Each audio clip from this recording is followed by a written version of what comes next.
All right, welcome to Coach Convos, and our guest today is Doug Samuels, head football coach at Comstock Park High School in Comstock Park, Michigan, and also the content director of footballscoop.com.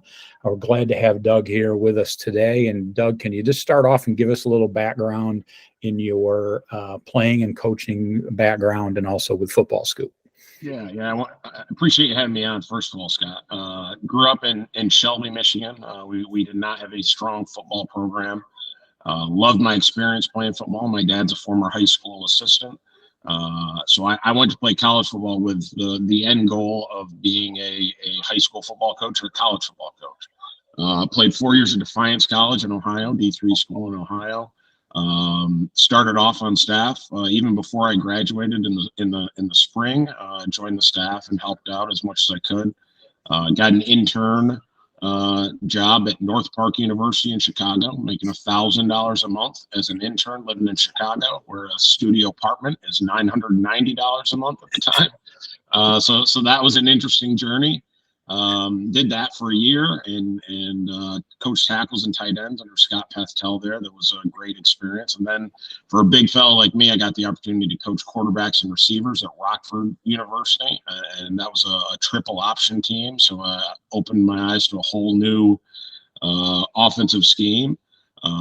So I coached every skill position at the college level, I think by the time I was 24 years old, or every position on the college level offensively by 24.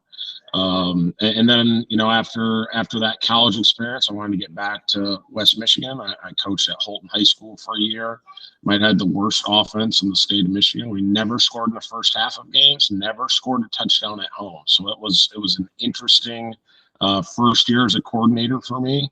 And then I got the chance to join my high school staff, who had turned things around and had made some playoff runs. And we had the two best seasons in school history when I was there at Shelby High School, two runs to the semifinals.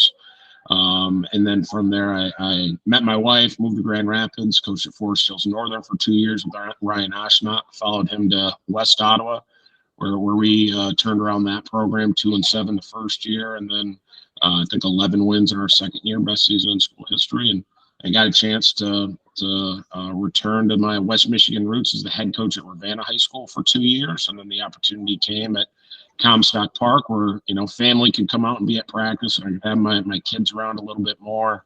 And now going into year 4 at Comstock Park. All right. Tell us a little bit about your role at Football Scoop and how long you've been there. At Football Scoop, I think 12 or 13 years. I started when I was living in Chicago at the time, trying to be an athletic recruiter on the phone, and I hated it. I couldn't stand it. So I was checking the Scoop all the time for jobs. My boss was letting go his brother and was looking to bring on someone else. And so I got a hold of my college contacts and told them, hey, I want you to borderline harass this guy until I get an interview. Got an interview, got a second interview, and it's been great. We've since expanded and hired 2 other true writers, which is great because I'm just a football coach that writes some football content, is the way I kind of look at it. And, the other 2 guys, Zach Barnett and John Bryce, are more classically trained journalist type guys. But I love just being able to talk football all year round, kind of be in the know. I handle most of the content on the Scoop, all of high school Scoop, all strength Scoop, and then trying to write articles that coaches find interesting, listen to press conferences, all that kind of stuff. Well, as if they keep track of the analytics of hits on Football Scoop, I've got to be in the top 10 nationally hitting that, because I'll hit it multiple times in a day. So I appreciate all the work you guys do. You got it. So you gained some recognition, I think, nationally and I think you posted it originally on Football Scoop, and then you've spoken on the topic at the AFCA convention and other places as well. But you have kind of a unique plan for your weekends, how you handle weekends with your staff and communication with your staff. First, tell me, why did you come up with this plan? What's the purpose? And so I think when people hear the weekend deal and a system take back their weekends, I think the initial thought is, man, that's that's really innovative. And really for me, it came out of a selfish kind of route, in that when I took the head coaching job at Ravenna, we live in Byron Center, so it's a 45-minute drive up to the cornfields and cow farms of Ravenna. And my wife was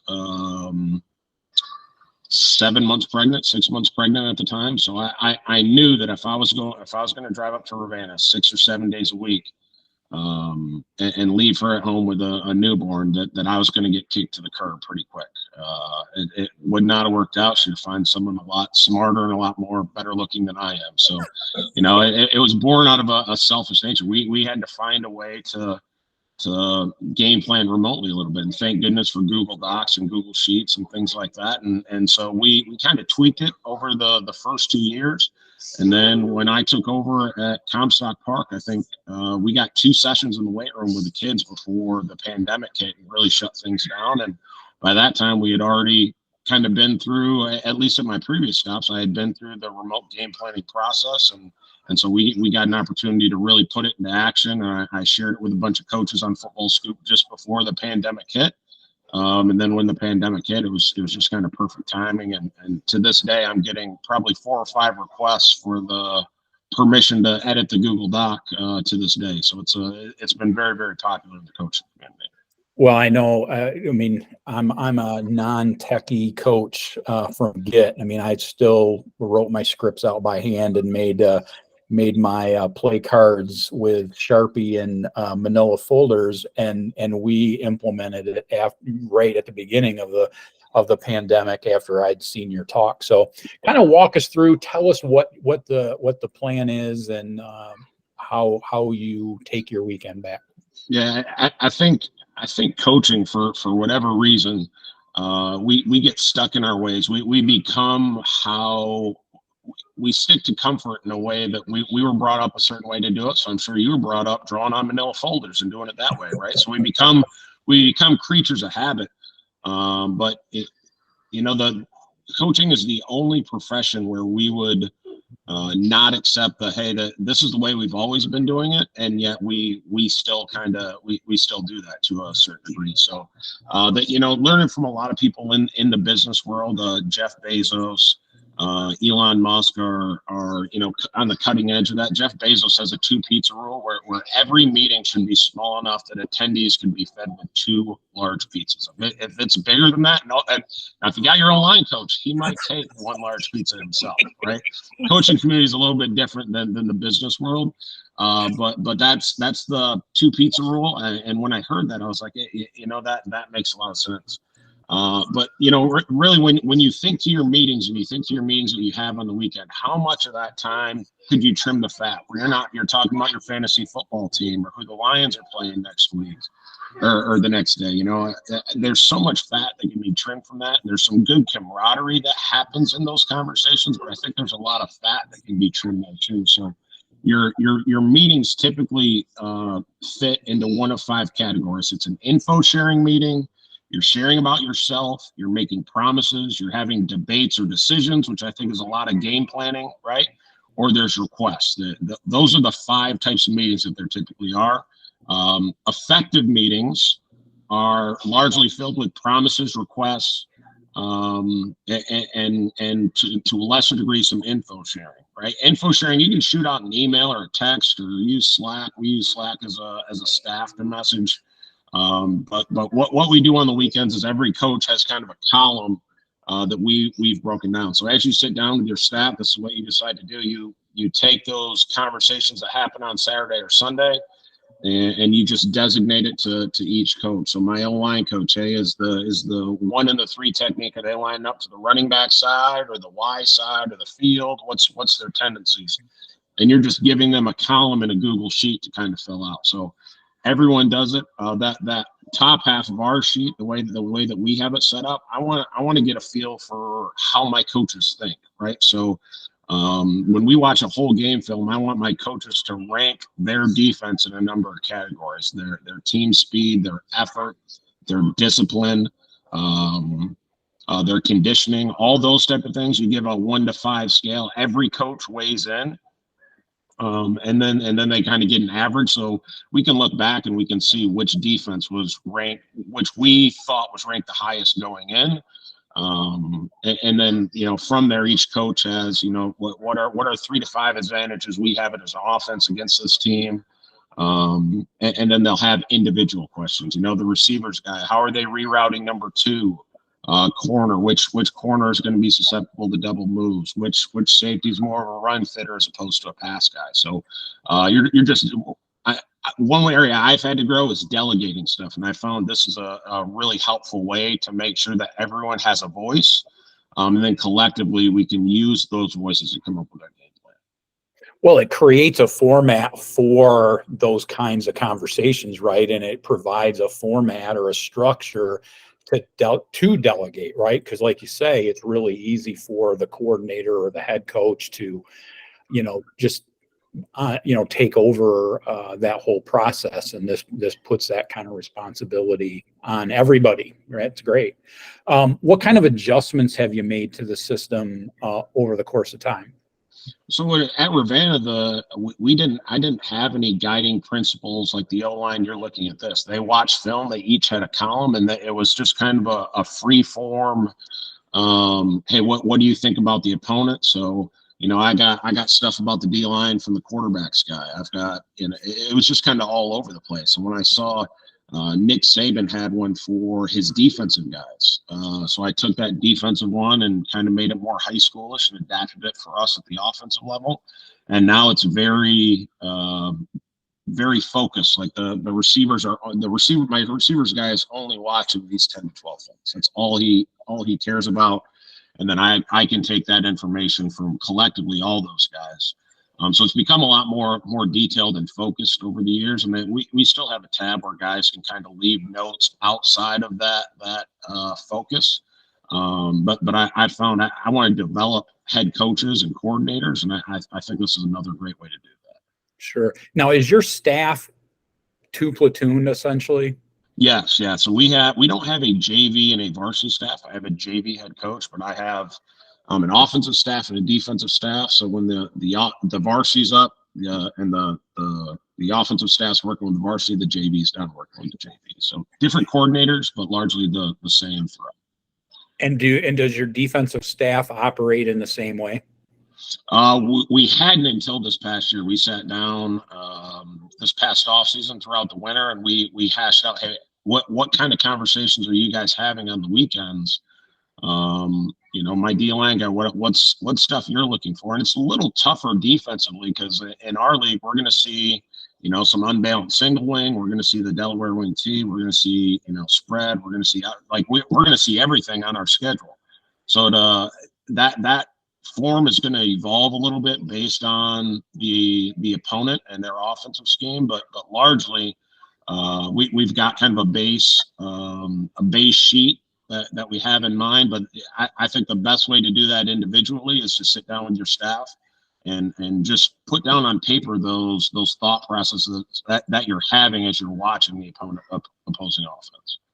Well, and my staff in Jackson was set up that exact same way, but my defensive staff, I think they felt like they needed to be able to touch each other when they had meetings. So the defensive staff would meet together, and then they would watch film with kids in person, and then the offensive side, would meet kind of like the way you do, would watch film virtually with the kids, and then we would have a full staff meeting on Google Meet.